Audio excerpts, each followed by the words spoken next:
Монгол улсын Арслан Орхонбаярын Instagram-ийн дагагчид 372 мянга хүржээ. Сайн бацхан өрхөм үзэгчтэй Ice Global мэдээний хөтөлбөр эхлэхэд бэлэн болоод байна. Студид хөтлөгч Мөнх Баяр ажиллаж байна. Торгоны замын одод олон улсын уралдаанд нийт 12 улсын дуучид оролцжээ. Сурагчдын амралтыг наашлуулах хэсгийг боловсролын яам эзлэн шийдвэрлэнэ. Русский дом Монголын орос хэлний багш нарын мэргэжлийг дээшлэхэд тусаллаа. Улаан хотын Монгол газрууд Ice Global Top нэвтрүүлгийн цоошин дугаар манай эфирээр алдахгүй үзээрэй.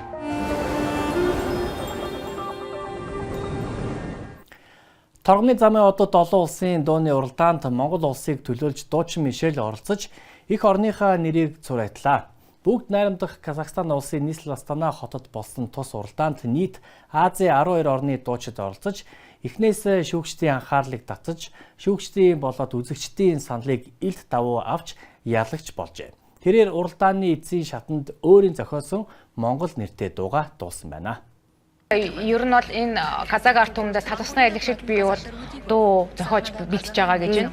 Тэгэхээр Монголд амьдардаг казакууд бол амар их дэмжсэн байгаа. Би тэд нартай зориулж дуу гэж бодож байгаа. Дуучин Мишелийг чимэн байдал жаргалтаас зэрэг уран бүтээлээр үзэж олоо андахгүй. Тэрээр анх 2016 онд My Voice уралдаанд оролцож олонний танил болж байсан. Хөгжмийн зохиол Чимбатын үсгэн байгуулсан One Music Production-ы дуучнаар ажиллаж байсан тэрээр нэгтэн амтлагтай хэсэг хугацаанд уран бүтээлээр төрөжжээ. Торгоны замын одод уралдаанд оролцох өмнө UBS телевизийн бүтээсэн уран сайхны дууг мөн дуулсан байна.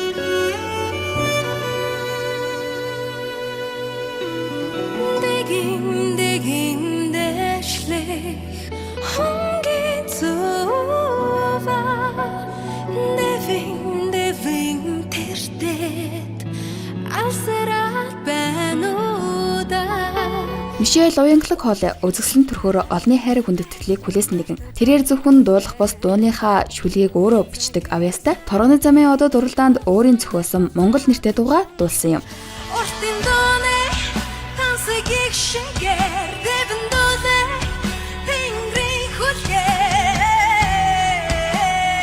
Ялагч маань шагналаагаар давахдаа энэ бол зөвхөн миний дуу хоолой байгаагүй. Энэ бол Монгол үндэсний дуу хоолой байсан юм шүү. Монгол үндэстэн мэд боддогоос тань илүү хүчтэй гэдгийг ойлгоорой. Та нартай хайртай шүү гэжээ. Торгоны замын одод уралдаан нь Казахстаны ерөнхийлөгчийн телевиз, радио комплекс болон Хятадын China Media Group-ийн хамтын төсөл бөгөөд улс орнуудын соёлын солилцоо, эв нэгдлийг бэхжүүлэх зорилготой. Тиймээс оролцогчид үндэснийхээ дуулах уламжлал, өв соёлоо дэлхийд таниулах боломжтой байсан юм а.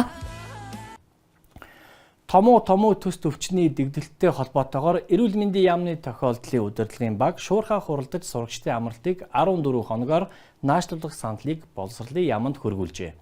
Харин салбар яам хүүхдүүд олноор өвдөж эмнэлгийн байгууллагууд ачаалал дийлэхгүй болдог энэ үеийг урдчлан тооцоолж хичээлийн жилийг шинээр төлөвлөж амралтын хуваарийг гаргасан. Тиймээс дахин хугацаа нь өөрчлөгдөнд хүндрэлттэй сурагчдын амралт удахгүй эхлэх гэж буй учир хичээлийн хоцролтыг нөхөх нь чухал байна гэлээ. Ингээд илэрдэг шинж тэмдэг гэх юм бол ханиалга байна. За ханиалга, за нус гоож, хүндэр халуурах. За халуурах гэхээр ер нь халууралтыг 37.5-аас дээшийг халуурчин гэж үзсэн. 2025 оны 2 сард хичээлийн гэмтцийг бид нар өөрчилсөн. Ингэхдээ олон одоо энэ ханиад томооны дэгдэлтэй холбоотой, өвлийн эд хүүтрэлтэй холбоотой яг тухайн одоо жилийн 50-7 хоног дээр томоо төс түлхний дэгдэлт хамгийн одоо өндөр түвшинд байдаг юм байна. Тийм учраас яг энэ ханиад томооны дэгдэлт яг ийм орчил хэсэгтээ хүрэх үед нь бид нар сургууль төсөлтөд авраж явах эрсдэл багтаа юм байна гэж тооцоод энэ хичээлийн жил 12 сарын 15-наас буюу одоо удирдлагын амралтыг нэгдүгээр удирдлагын амралтыг бид 1-7 хоногоор наашин татсан байхгүй. Гэтэл одоо эрүүл мэндийн яамнаас нь тавьж байгаа 44 дугаар 7 хоног дээрээс эхлээд ханиад томооны дэгдэлт өндөр түвшинд гарчиж байна. Тийм учраас удирдлагын амралтыг дахиад наашин татах хэрэгтэй байна гэдэг ийм л шийдвэр гарчлаа л та. Тэгэхээр бид нар одоо нөгөө хичээл сургалтаа тасалдлуу явуулах бид хамгийн чухал ингэжээж нөгөө сургалтын амжилт сургалтын чанар үр дүн яригдах учраас бидний хувьд бол мэдээж хэцүү шийдвэр. Тэгэхээр одоо яг нөхцөл байдлаа гарцаа авахгүй зөв тодорхойлж эзэн шийдвэр гаргах болж байна.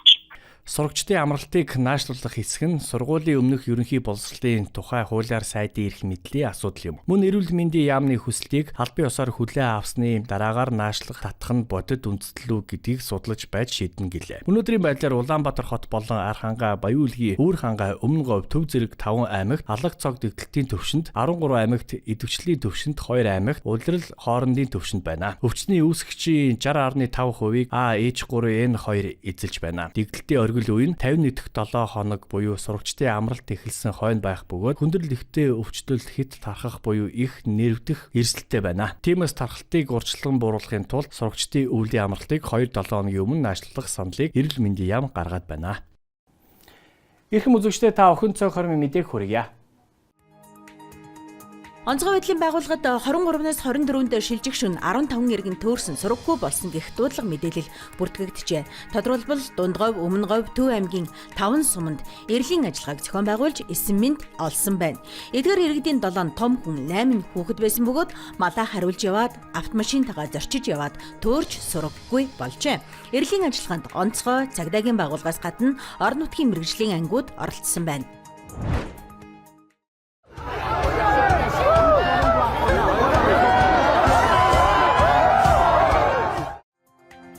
Талын түмэн адуу 2025 олон улсын соёлын наадам Хинтээ аймгийн Чингис хотод 2 дахь удаага амжилттай болж өндөрлөлөө.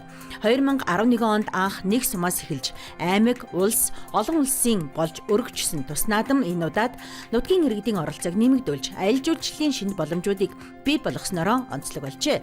Тухайлбал аймгийн болон Бэрхийн Дал Дуур хаан музей, Батноров сум дахь Тэнгэрийн андгаа зохицолбор болоод хаан эдийн чуулгын мордон цэргийн нээлт үзэх, хүүхдийн мордон парад, дээлтэй бүх адуучин, эмнэг буйлга, бүсгүүчүүдийн ганган мордны шүүрэ, тайг нохооны хийц, богино зам мордон зэрэг 12 төрлийн уралдаан тэмцээнийг зохион байгуулж хүн бүрийг оролцох боломжоор хангасан байна. Ажилгүйдлийн тэтгэмж авагчдын тоо эрс нэмэгдэжээ. Тэр хэрээр ажилгүй иргэдийн тоо нэмэгдэж байна. Өмнөх сартай харьцуулбал ажилгүйдлийн тэтгэмж авах хүний тоо 4,000-аар нэмэгдсэн төлөв гарчээ. Тухайлбал нэг даатгуулагч ажлын 76 өдрийн тэтгэмж авах эрхтэй. Гэхдээ татвар төлсөн хэмжээгээр авах учир хүн бүрд харилцан адилгүй олгогдно. Улсын хэмжээнд нийгмийн даатгалын шимтгэл төлдөг 61 мянган ажил олгогч байгууллага байгаагаас 35 мянган одоогоор шимтгэлээ төлөөгүй байна. Цагдаагийн байгууллагад он гарсаар нийт 42 мянган хэрэг бүртгэгдснээс 35 орчим хувийг залилах гэмт хэрэг эзэлжээ. Залилах гэмт хэрэгт иргэдийн банкны дансыг ашиглах явдал зөнхөлж байна. Тодорхойлбол 272 данс өртснөөс 65% нь буюу 176 данснаас 603 сая төгрөг алдахаас сэргийлж чаджээ. Түүнчлэн Facebook болон бусад захим талбараар хуурамч мэдээлэл тарааж гар утсанд нь ирсэн 6 оронтой нууц кодыг авч хаягт нь нэвтрэн танил болон ойр дотны хүмүүсээс нь мөнгө гуйж авсан 26 залилах гэмт хэрэг бүртгэгдснээс 54 сая төгрөгийн хохирол учирснаас 52 сая төгрөгийн дүнг хязгаарлажээ. Мөн 165 хурамч хаяг илрүүлснээс 138-ыг устгаж, захим өрөвтэй тоглоомын 1860 домен хаягийг илрүүлэн 1015 хаягийг Монгол улсын нутаг дэвсгэрээс хандах боломжгүй болгосон байна. Засгийн газраас хүүхэд нь ханиад хүрсэн эмнэлэгт эсвэл гэрээр асрах шаардлагатай байгаа бол 5 хоногийн чөлөө авч болно гэсэн тогтоол гаргасан. Чөлөө авахын тулд томуудад өвчнөр өвчлсөн тэгээс 6 насны хүүхэдтэй өвдсөн хүүхэд нь зайлшгүй эцэг их асран хамгаалагчийн хяналтад байх. Хүүхэд өндөр халуурсан, халуураад удсан, халуурч байгаа, хүндрэх эрсдэлтэй. Мөн хүүхдийг өргөх сум дүүргийн эрүүл мэндийн байгууллагын эмчийн үзлэгт хамруулсан байх шаардлагатай. Тогтоол төрийн алба хаагчдад хамаарах бөгөөд хувийн хвшлийн байгууллагуудын ажил олгогч нарт дээрх санаачлагад нэгтгэхийг эрүүл мэндийн сайд Чимбүрэн уриалаад байна. Брэдэд 14-өөс 17 насны хүүхдүүд өрхөн үйлдвэрлэгч нар болно. Тодорхойлбол Брэдэд үйлдвэрлэгч хүүхдүүд хөтөлбөр хэрэгжиж эхэлжээ. Гараар юм хийх, бүтээх дуртай, чадвартай хүүхдүүдэд зориулан тус хөтөлбөрийг гаргасан байна. Үүгээр хүүхдүүд бизнес төлөвлөгөө болон маркетинг хийж суралцах бөгөөд багш нарынхаа хамтаар бүтээгдэхүүнийхээ загварыг зохион бүтээж, хөрөнгийн зардлыг тооцоолж суртаа. Улмаар бүтээгдэхүүнээ худалдаанд гаргах юм. Гэхдээ эхлээд суралцсан, тайлан гаргаж, үзэсгэлэн худалдааг зохион байгуулж анхны ашгаа олдно.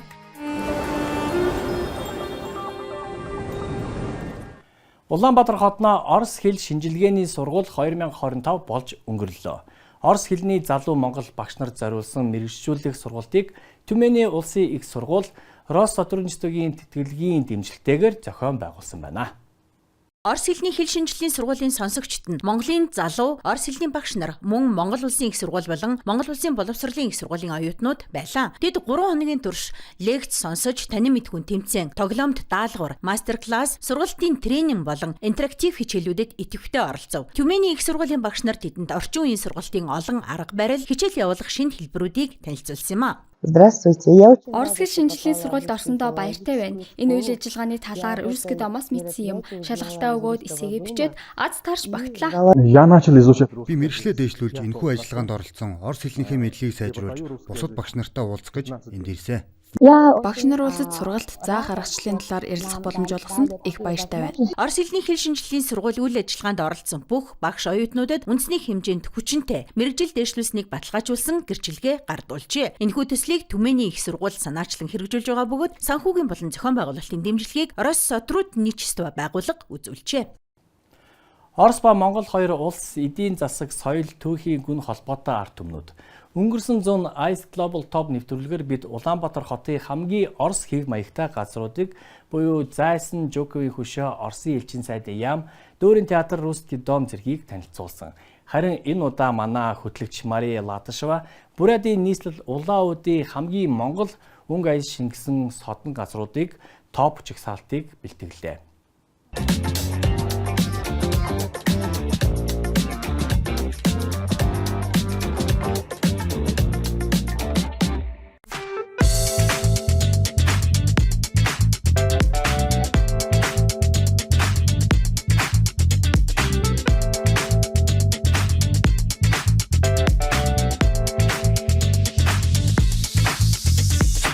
Сайн байцгаана өрхөн үзэгчдээ Ice Global Top нэвтрүүлгээрээ Мария Латышева та бүхэнтэйгээ мэдчилж байна. Бид саяхан Улаанбаатар хот дахь Оростой холбоотой газруудыг үзүүлсэн. Харин өнөөдөр бид Улаануд хотод ирээд байна. Манай энэ удаагийн нэвтрүүлгийн сэдвийг та бүхэн бараг таасан баха. Ингээд Бурятийн нийслэл дэх Монголтой холбоотой газруудаар хамтаа ярилцгаая.